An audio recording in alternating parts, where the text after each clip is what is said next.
Tell everyone it has been a pleasure working with them, I said. The elevator doors closed on Charles Mercer's stunned face. As the elevator descended, my phone rang. Alistair Sinclair's name flashed on the screen. I took a deep breath and answered. Arthur, where are you? Alistair asked. We are all waiting in the lobby, ready to make history today. There has been a change of plans, I said, keeping my voice steady. I am no longer with the company. There was a long silence on the line. Then Alistair spoke. What are you talking about? I have been terminated, Alistair. Effective immediately. Terminated on signing day? That is ridiculous. This is some kind of negotiation tactic. The elevator doors opened to the lobby. I could see Alistair standing with his team of advisors, his phone to his ear, his free hand gesturing in confusion. Behind him, I noticed Bradley Mercer had also arrived in the lobby. Bradley was Charles's 26-year-old son, who had been appointed as the chief operating officer just 2 days ago. No tactic, Alistair, just the reality. I suggest you speak with the company's representatives about how they wish to proceed. I walked out of the elevator, holding a single cardboard box containing my personal belongings. Alistair spotted me immediately. His expression shifted from confusion to alarm. He ended the call and strode toward me. Arthur, what is going on? He wrapped me in a brief handshake, looking at the box. Ready to sign the merger? Afraid not, I said, keeping my voice calm. Bradley just fired me. The deal is off. Alistair's expression hardened. He turned to Bradley, who had followed me down from the executive suite. You did what? Alistair demanded. Bradley clutched a leather-bound booklet, which I recognized as the new corporate guidelines he had printed yesterday. I was just enforcing company policy. Bradley stammered, his young face turning red. His footwear violates our executive dress code. It is a direct breach of Section 8. Alistair looked down at my feet. I was wearing a pair of dark, custom orthopedic dress shoes. They had thick, cushioned soles designed to support my right knee, which had been reconstructed after a bad injury 5 years ago. You fired the chief strategy officer, who structured a 4,000 million merger because of his shoes? Alistair asked, his voice dangerously low. Charles Mercer appeared then, rushing from the elevator with several board members trailing behind. Alistair, please. I am sure we can sort this out, Charles pleaded. Arthur is incredibly valuable to us. This is clearly a misunderstanding. But Alistair had already turned away from them, speaking quietly to his team of lawyers. I caught fragments of their conversation. Respect for their own people. And if this is how they treat their best talent, how will they treat us? I stood silently, watching 3 years of my work dissolve in real time. Charles approached me, lowering his voice. Arthur, please, let us discuss this privately. Bradley is new. He was just trying to show initiative. We can fix this. There is nothing to fix, Charles, I replied, loud enough for the board members to hear. Your son made a decision. You stood there and let him do it. I accept my termination. Alistair turned back to us. Our agreement was with Arthur. He structured this entire deal. He understood what both companies needed. Without him, he shook his head. We are not comfortable proceeding. You cannot just walk away, Charles protested. The contracts are ready. The press release is scheduled. Actually, we can, Alistair said.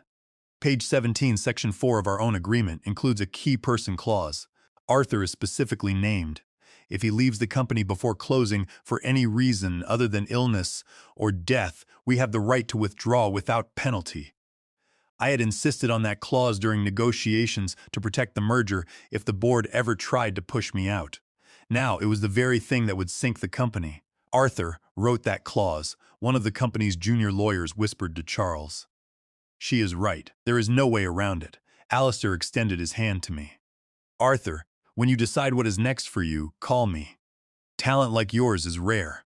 I shook his hand, thanked him, and walked out of the lobby. I ignored Charles's calls for me to come back. Outside, the morning air felt different, lighter, despite the weight of what had just happened. I was 55 years old, suddenly unemployed, and had just watched my greatest professional achievement crumble. Yet, beneath the shock, I felt a strange sense of relief. My phone buzzed continuously as I walked to the parking garage. I turned it off without checking the messages. Whatever crisis was unfolding back at the company, it was no longer mine to solve. At home, I made myself a cup of coffee and sat on my deck, looking at the city skyline. I could not remember the last time I had been home before dark. I had spent 3 years sacrificing everything, working 80-hour weeks to save that company from insolvency. And in return, the CEO's son had fired me on a whim because of my orthopedic shoes. That evening, the financial news alerts started popping up on my tablet. The company's stock had plunged 28% on rumors that the Sinclair merger had collapsed. By the next morning, it had fallen another 12%. Thousands of jobs were hanging in the balance. The company I had worked so hard to build was now in a freefall. Part of me felt bad for the regular employees who would suffer because of this. But a stronger part of me recognized that I had not failed them. Their leadership had. For the next 2 weeks, I ignored all calls and messages.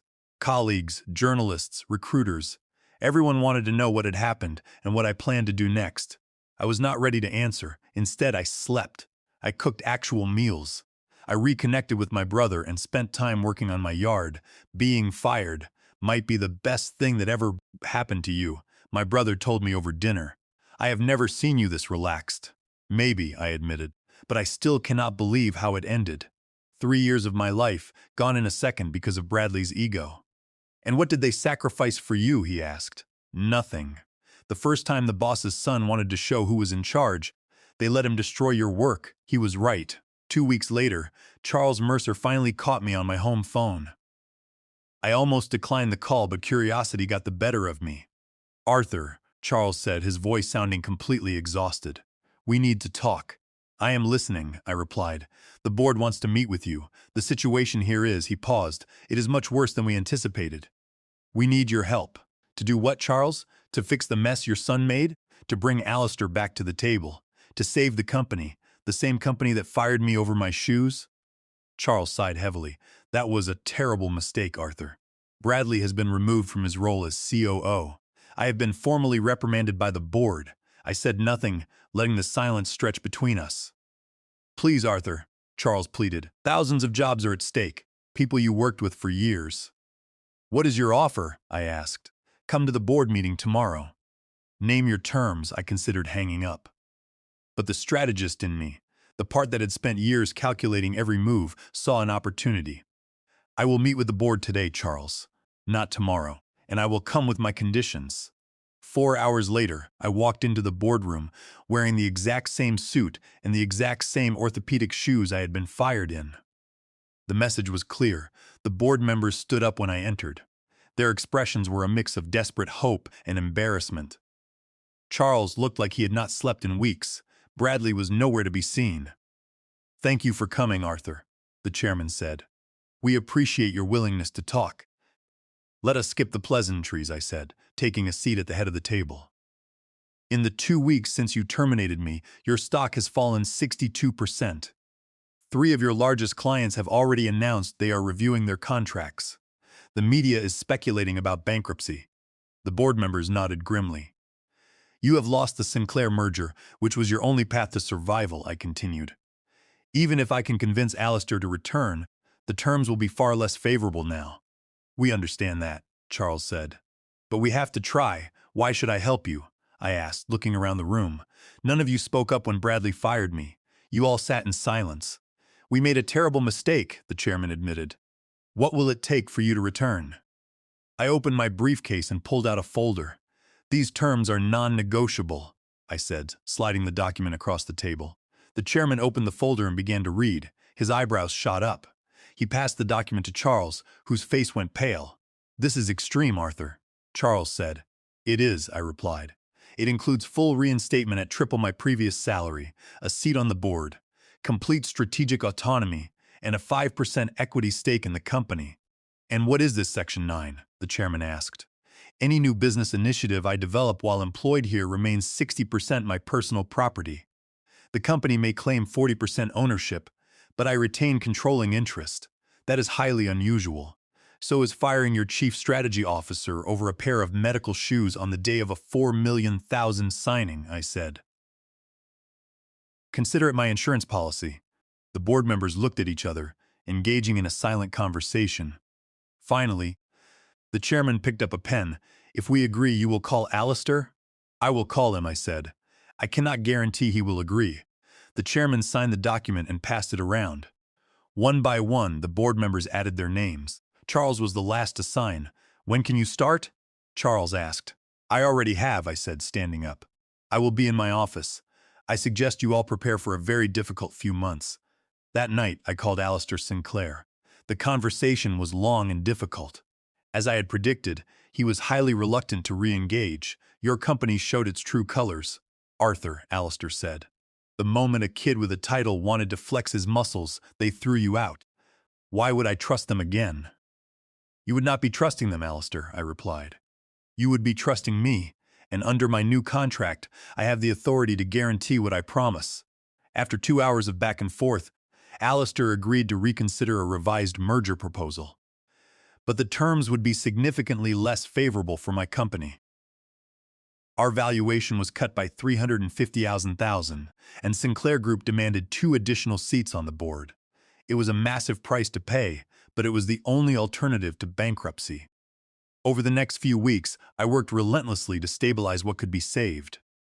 The company's structure was bloated, and I had to make tough decisions. I began a major restructuring program. Several departments were merged, and some people lost their jobs. It was painful, but necessary. None of the people who lost their jobs had been in that conference room when I was fired. The board members and executives who had sat in silence watched me work with a mixture of fear and gratitude. They knew their survival depended entirely on my success. I saw Bradley occasionally in the hallways. He had been demoted to a junior analyst position in the research department, earning a fraction of his former salary. Every time our paths crossed, he looked down at the floor and walked quickly in the opposite direction. I never approached him, and I never mentioned his name in meetings. His presence was completely irrelevant to me, but an idea had begun forming in my mind from the very first day of my return. That unusual clause in my contract, Section 9, the one giving me majority ownership of any new business initiatives, was not random. I had a plan, one that would take months of quiet preparation. It began with a conversation with Amina, our head of product development. "I need a side project, Amina," I told her over lunch one day in our cafeteria. "Something small, experimental. Can your team help?" Amina looked surprised. She had worked with me for 5 years and knew I was usually focused entirely on corporate finance and mergers. "What kind of project?" she asked. "I have been thinking about corporate footwear," I said. "Specifically, high-end dress shoes for professionals." She stared at me, confused. "Arthur, that is not our industry. We do financial analytics and market forecasting." "I know," I agreed, "but it is an industry ripe for innovation, and my contract allows me to explore new verticals using company resources, provided the company is compensated." Intrigued by the challenge and eager to work directly with me, Amina agreed. Within days, she had assembled a small team of 3 designers and developers. We worked in a small, locked research lab on the 4th floor, mostly during evenings and weekends. We started by researching the footwear market. We found that while there were plenty of orthopedic shoes available, almost all of them looked bulky and unattractive. On the other hand, the premium Italian dress shoes worn by executives looked great but offered zero support, leading to chronic back, knee, and foot pain for older professionals. We began developing prototypes. We sourced high-grade leather from Europe and combined it with advanced shock-absorbing polymers used in athletic footwear. We designed a hidden, adjustable arch support system inside the shoe. To anyone looking from the outside, it appeared to be a standard luxury leather Oxford. But on the inside, it felt like a high-performance running shoe. Why not just make standard dress shoes and tell people to buy insoles? One of the young designers asked during a late-night session. "Because insoles do not fix a poorly constructed shoe," I explained. "And professionals, especially older men, should not have to choose between their physical health and corporate dress codes. We are going to give them both." The team embraced the project with passion. It was a creative outlet from their daily routine of analyzing charts and writing reports. Meanwhile, I continued the difficult work of rebuilding relationships with our clients and finalizing the Sinclair merger. The company remained in danger, but the immediate threat of bankruptcy began to recede. Charles Mercer watched my progress with a mixture of relief and anxiety. He knew I had saved his career, but he also sensed that I was not the same loyal executive who had worked for him for 3 years. "You have changed, Arthur," Charles said one evening as we reviewed the quarterly revenue projections in his office. "Have I asked. Not looking up from my laptop. "You are harder," Charles said. More distant, I closed my laptop and looked at him. "Experiences shape us, Charles. Being fired in front of 21 silent colleagues because of my footwear tends to adjust a man's perspective." Charles winced. "I have apologized for that, Arthur. Many times." "Yes, you have," I said, "and I have accepted your apology. But acceptance is not the same as forgetting." As the months passed, our footwear project moved from prototypes to reality. I used my own personal funds to partner with a small, high-end shoe manufacturer in Massachusetts to produce a limited run of 200 pairs. I made sure every hour of company resource time used by Amina's team was meticulously logged and paid for by my personal account, exactly as my contract required. I wanted no legal loopholes that Charles or the board could use against me later. The brand was named Adaptations. I started wearing the prototype shoes to the office. They were beautiful, dark brown cap-toe shoes that looked perfect with my charcoal suits. No one commented on them at first, but I noticed colleagues looking at my feet during meetings. They were waiting for Bradley's rules to be enforced, but Bradley was no longer in a position to say anything. Then I noticed people observing how easily I walked down the long marble corridors. At 55, after my knee surgery, I had always walked with a slight, careful gait. Now, I walked with a firm, comfortable stride. One afternoon, the head of our marketing department, a man in his late 40s who struggled with chronic plantar fasciitis, stopped me by the coffee machine. "Arthur, those are nice shoes," he said. "Where did you get them?" "I need something new, but everything I buy destroys my feet by noon." I smiled. "They are a new brand," I said. "I will send you a pair to test." Within a week, I had distributed 30 pairs of adaptations to various middle managers and directors in the company, both men and women, as we had also developed a line of comfortable professional flats and low heels. I organized informal focus groups to collect their feedback. The results were overwhelming. "My back pain is completely gone after 3 days of wearing these," the marketing director told me. "I used to dread the walk from the parking garage," a senior analyst said. "Now I do not even think about it. The corporate dress codes here are so rigid, but these shoes let me follow the rules without being in pain." Their feedback confirmed what the data had already told me. We had found a massive underserved market, and I was ready to launch. 6 months after my return, our footwear line was ready for a limited launch. We had built a clean, minimalist website, secured our production line with the Massachusetts manufacturer, and compiled a growing list of eager customers from our internal testing and regional focus groups. The day before our official public launch, I called a company-wide meeting in our main auditorium. Everyone attended, curious about the unusual summons. As I walked to the front of the stage, I noted with quiet satisfaction that Bradley Mercer was present, sitting in the back row, trying to blend into the shadows of the exit door. Charles, sitting in the front row alongside several board members, looked confused.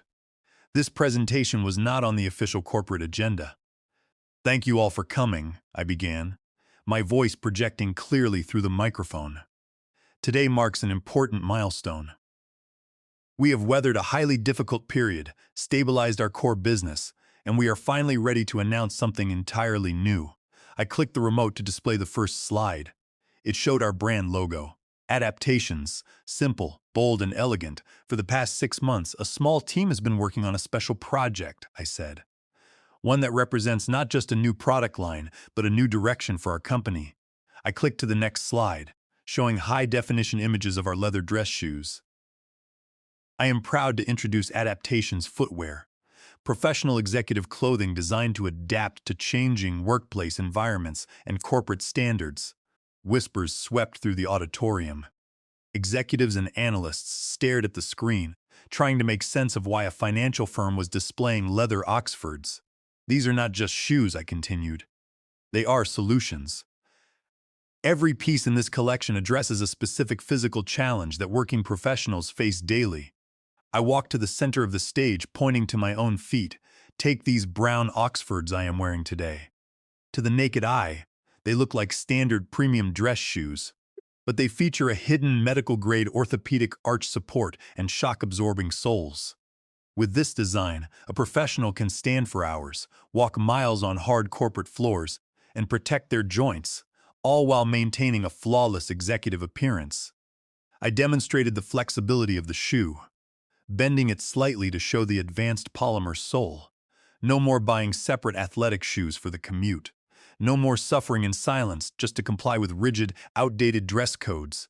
Charles shifted uncomfortably in his seat. The board members exchanged glances, their faces tight with sudden realization. In the back row, Bradley stared at me with wide eyes, the color draining from his face as the significance of the brand name registered. You might be wondering why a financial analytics firm is launching a footwear brand, I smiled, meeting the eyes of the board. The answer is simple. We identified an untapped market and built a proprietary solution. That is exactly what we do in our core business. I advanced to the next slide, showing our projected sales and revenue figures. The numbers made several executives sit up straighter. Our market research indicates massive demand. We have secured manufacturing, built our distribution channels, and created a marketing strategy based on authentic storytelling. I paused, letting the silence stretch, and looked directly at Bradley in the back of the room. Every pair of Adaptation's shoes will include a story tag, I said, my voice calm but carrying to every corner of the room. The tag will explain the brand's inspiration. It is the story of how a single arbitrary judgment, a footwear violation enforced by a junior executive, nearly destroyed a major corporation and derailed a 4,000,000 merger. The auditorium went completely silent. You could have heard a pin drop.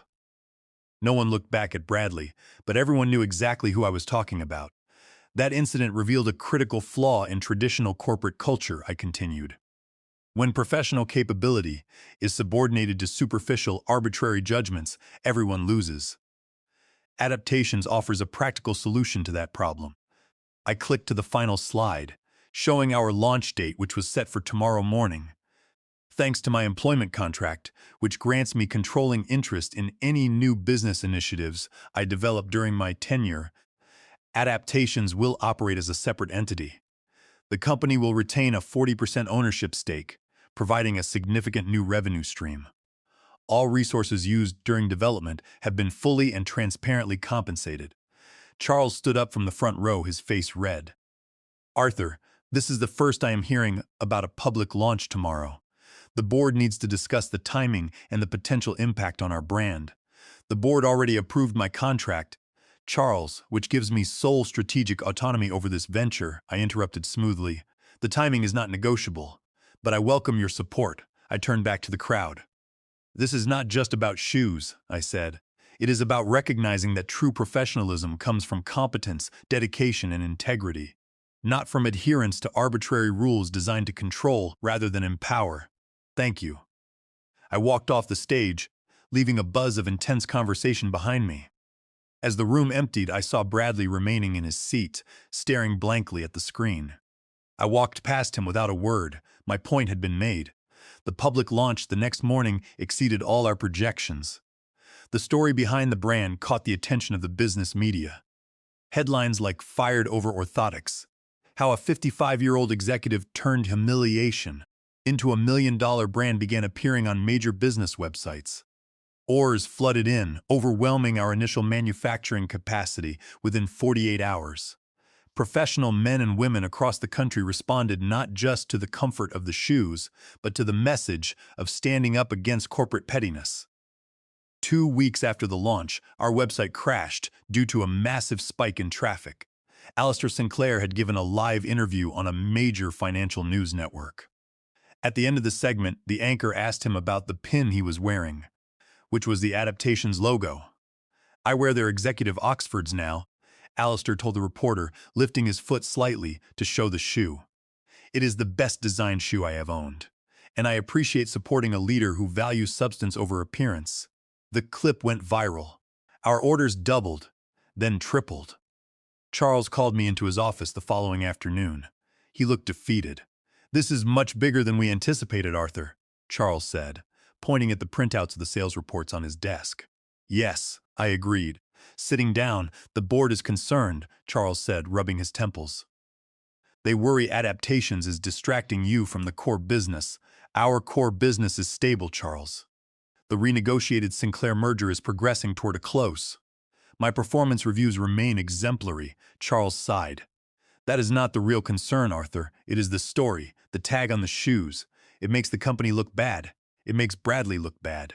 The story is factual, Charles, I replied. It is damaging, he protested. Sometimes the truth is, I said. He leaned forward. What do you want, Arthur? To humiliate my son forever? To remind everyone of our mistake? I looked at him, letting the silence fill the room. What I want, Charles, I said, is for actions to have consequences, real ones. When Bradley fired me, he did so believing there would be no consequences for him. You sat there in silence, believing the same. The board did nothing, because they assumed their power would protect them. I stood up and adjusted my jacket. Adaptations is not about humiliation, I said. It is about transformation, taking something designed to diminish a person and creating value from it. That is a lesson worth teaching. I left his office, leaving him to contemplate my words. 3 months after the launch of Adaptations Footwear, the brand had grown from a small side project into a major player in the corporate fashion market. The demand for shoes that combined executive style with orthopedic support was far larger than we had ever anticipated. Our website traffic grew by 400% in a single month, and our manufacturing partner in Massachusetts had to add a night shift to keep up with the orders. Because of this success, I decided to expand the product line. Amina and her development team worked long hours to create a wider range of products.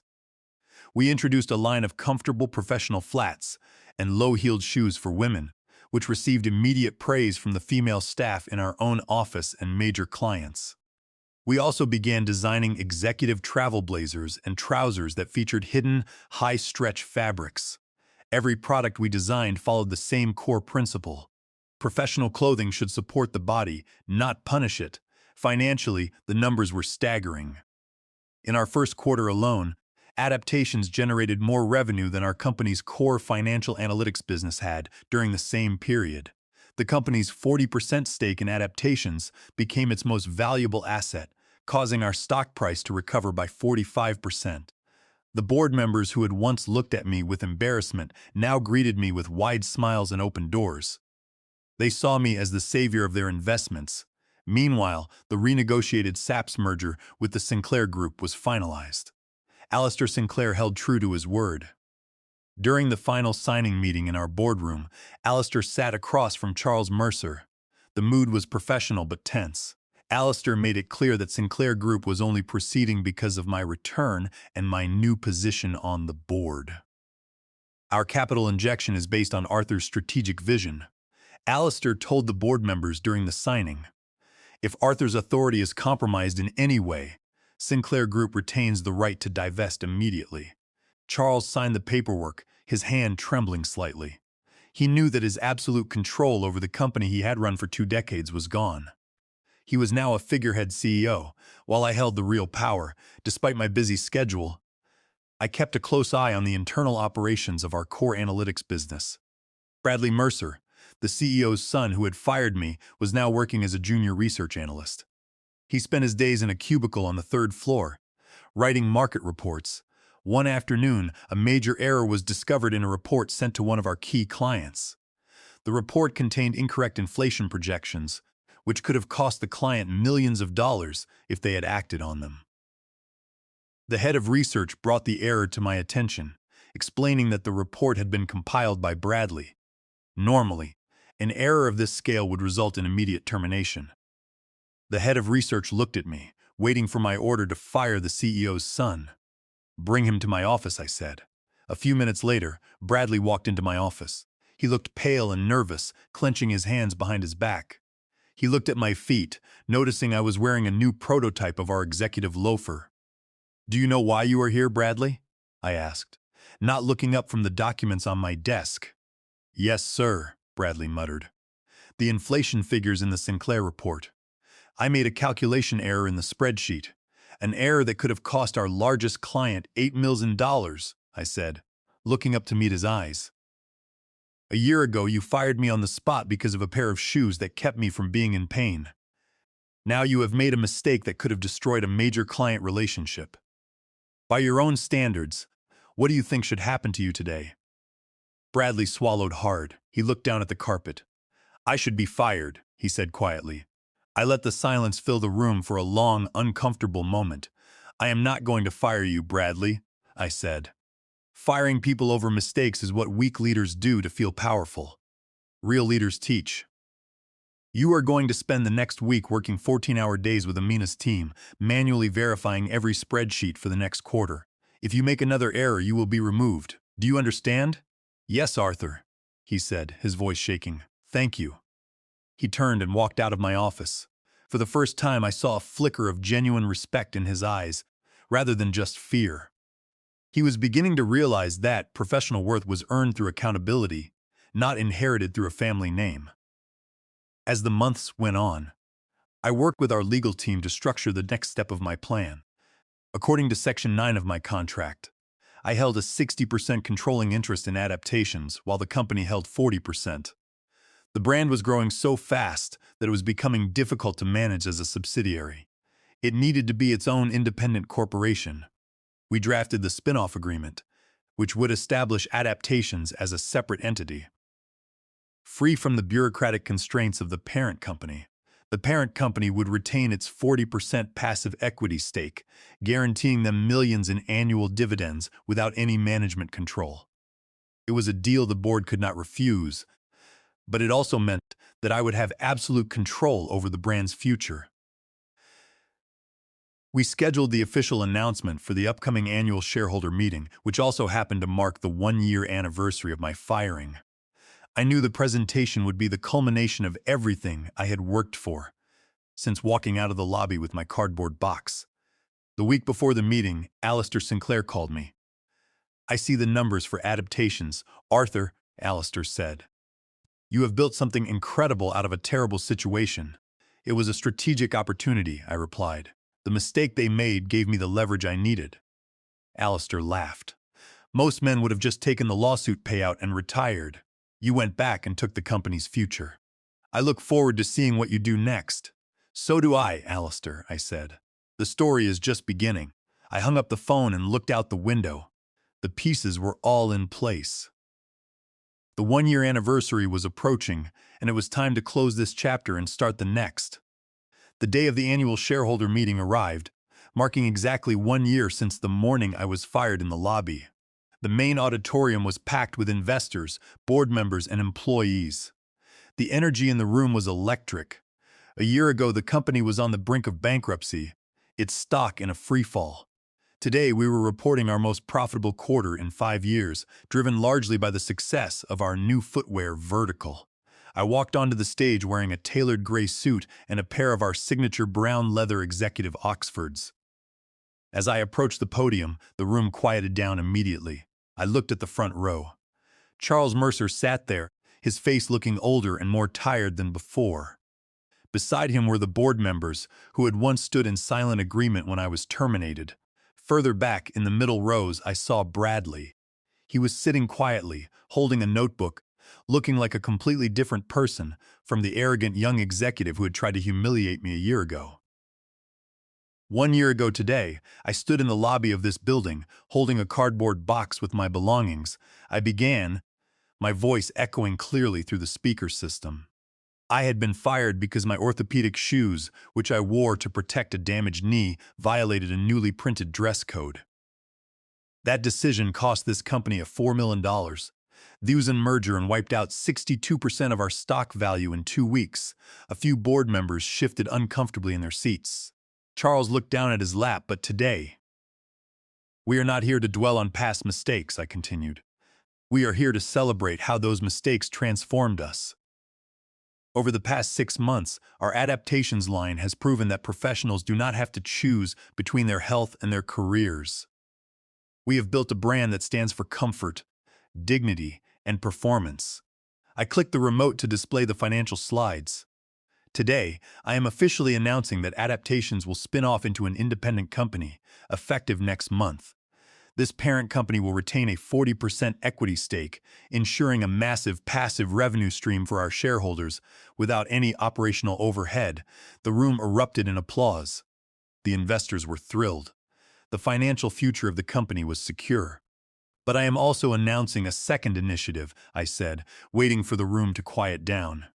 Using a portion of Adaptation's profits, I have established the Vance Foundation.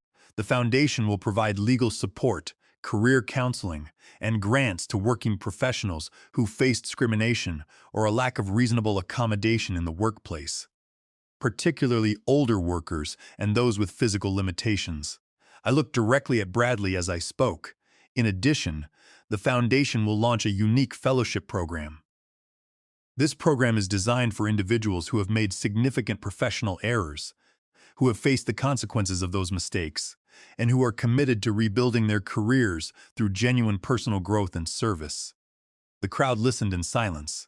We all make mistakes, I said. Some are small, and some cost millions of dollars. But those mistakes do not have to define us. They can be the catalyst for our transformation. The choice belongs to each of us. The first round of applications for the Vance Fellowship opens next week. Thank you. The auditorium broke into a loud ovation as I walked off the stage. Later that afternoon, after the shareholders had left, I was in the empty auditorium collecting my tablet from the presenter's table. I heard footsteps approaching and looked up. It was Bradley. He walked slowly, his hands in his pockets, looking nervous. "Arthur," Bradley said, stopping a few feet away. "Bradley," I replied, waiting. "I wanted to ask you about the fellowship program," he said, looking at me directly. "Is it open to internal employees?" "It is open to anyone who meets the criteria," I said. "Would you consider my application?" He asked, his voice low. "I know what I did a year ago was stupid and arrogant. I spent the last year watching the damage I caused, and I want to do something different. I want to learn how to build things instead of tearing them down." I studied him. The arrogant kid who had clutched the dress code booklet like a shield was gone. In his place was a young man who had spent a year experiencing the consequences of his actions. "The application process is rigorous, Bradley," I said. "You will have to write a complete self-assessment of your mistakes, explain what you learned from them, and outline a plan for how you will contribute to the Foundation's projects. The selection committee is independent. I will not influence their decision." "I understand," Bradley said. "I do not want any favors. I just want the chance to try." I reached into my pocket and handed him my card. "Go to the website next week. Submit your application. We will see what the committee decides." "Thank you, Arthur," he said, taking the card. He gave me a respectful nod and walked out of the auditorium. 2 months later, the spin-off of Adaptations was complete. I moved into our new headquarters downtown, leaving the old financial firm behind. I remained on their board as a strategic advisor, but my daily energy was focused on growing the shoe brand and running the foundation. Bradley did apply for the fellowship. The committee reviewed over 500 applications.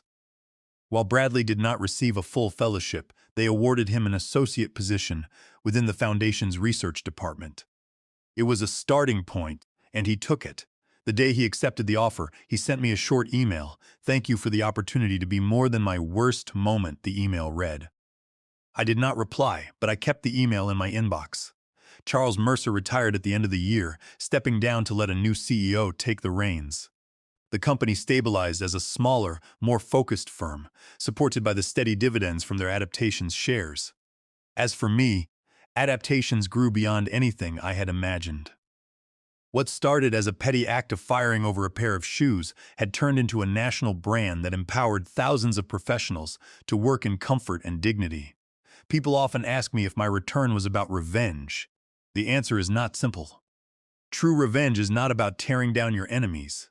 It is about growing so large that they can no longer ignore you, and then using that strength to build something that helps others. The consequence for Bradley and Charles was not that they were destroyed. It was that they had to watch their mistake become the foundation of my greatest success. Sometimes the best response to someone who tries to make you feel small is to grow so large they cannot help but respect your presence. And that presence can either humiliate them or show them the way forward. Thank you for staying with my story until the end. I would love to hear what part of Arthur's journey resonated most with you. Was it the boardroom showdown, the launch of adaptations, or his final decision to give Bradley a second chance? Leave a comment below, hit the like button, and subscribe to the channel so we can stay connected. I read every comment, and I look forward to sharing the next story with you.